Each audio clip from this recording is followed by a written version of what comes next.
So I grew up in a small suburb in New Jersey, about 45 minutes outside of New York City.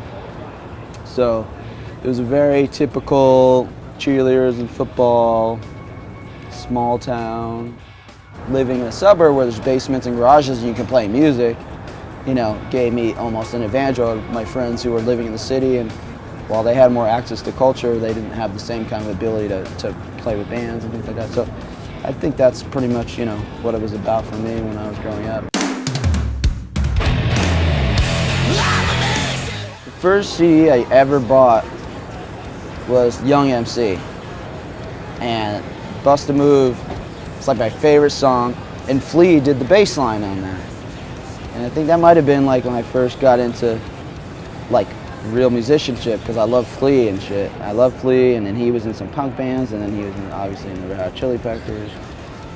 So like I think I got into being like a kid of the MTV age during the 80s and early 90s is when I was really growing up. I was really attracted to just what was on MTV. But at the time, there was some cool stuff. Like, there was everything from hair metal in the 80s to like 90s when it started to become like grunge and things like that. And then there was Headbangers Ball on the air that I'd stay up and watch. And there'd be some typical metal, like, Motley Crue or something like that. But the last video of the night was always something super extreme, like Morbid Angel or something like that. And then I got into like Slayer, Metallica, and Megadeth, which was then pushing it like, okay, we're not those guys. And I was like, this is more what I'm feeling. This makes more sense. And I was a huge fan of Faith No More. As far as like a commercial rock band, that made more sense to me because it started to make more sense to me. Mike Patton's probably one of the first people I really looked up to, honestly. Coming out of hair metal and going into somebody who was a Mr. Bungle and had all his history.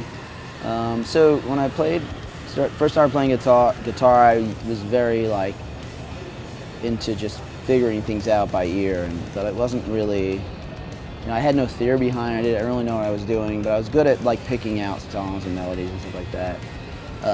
And then I started taking local lessons with a guy named Jeff Becker, not Jeff Beck, and he was really into like blues and things like that. And so the thing that was good about him is I didn't take lessons that long, and we didn't get into any serious technical stuff, but he taught me the basis to teach myself.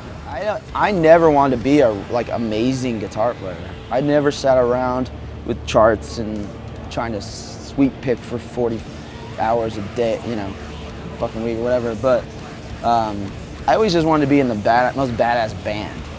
So to be in the most badass band, I had to have a certain level of ability to actualize what was in my head, And so I always just wrote music that was more challenging than I could actually physically play, and just kept rising to the occasion and became a better guitar player, musician because of it. And I always wanted to be a songwriter more than like a shredding guitar player. But I think some of those lists and accolades mean that I did something to stand out. The last couple weeks we did intentional small shows, like really small shows, and there's a lot, like my eye like exploded like so bad. It was just like I had to play all the shows and couldn't see, and I had stitches, and that's just not a big deal. It's just what happens when you're in such close proximity and you're trying to have that like free expression, not really, and not concentrate, like actually just enjoy it and feel it.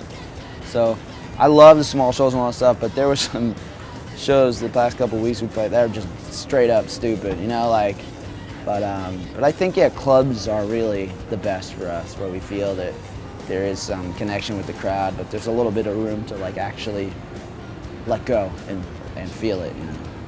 The scary thing for me is in ending this is that I'm not scared of continuing to do this. I'm scared of not having those shows. It's scary to think of like all the in-between shows just as being everything.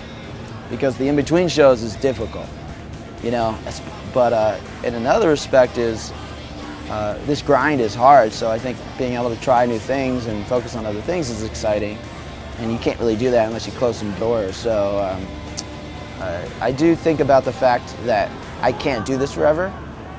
I don't know how long that could be, but I know it can't be forever because physically it's just not possible.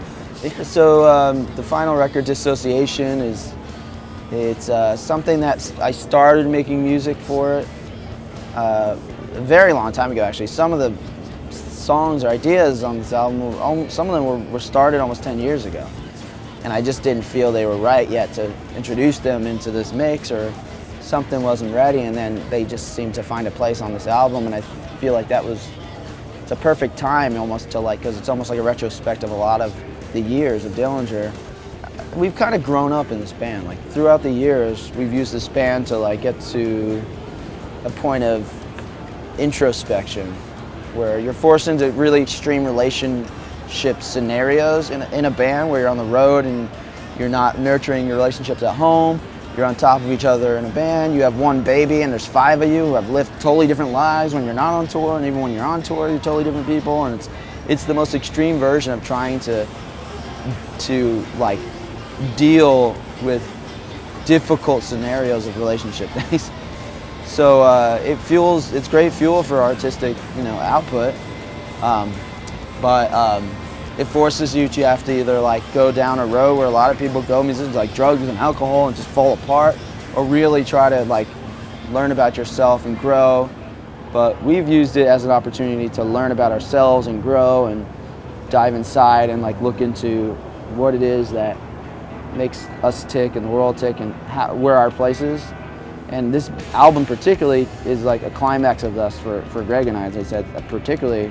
So it almost feels like it's the last chapter. We've used this band to get to this point. Now it's what's next?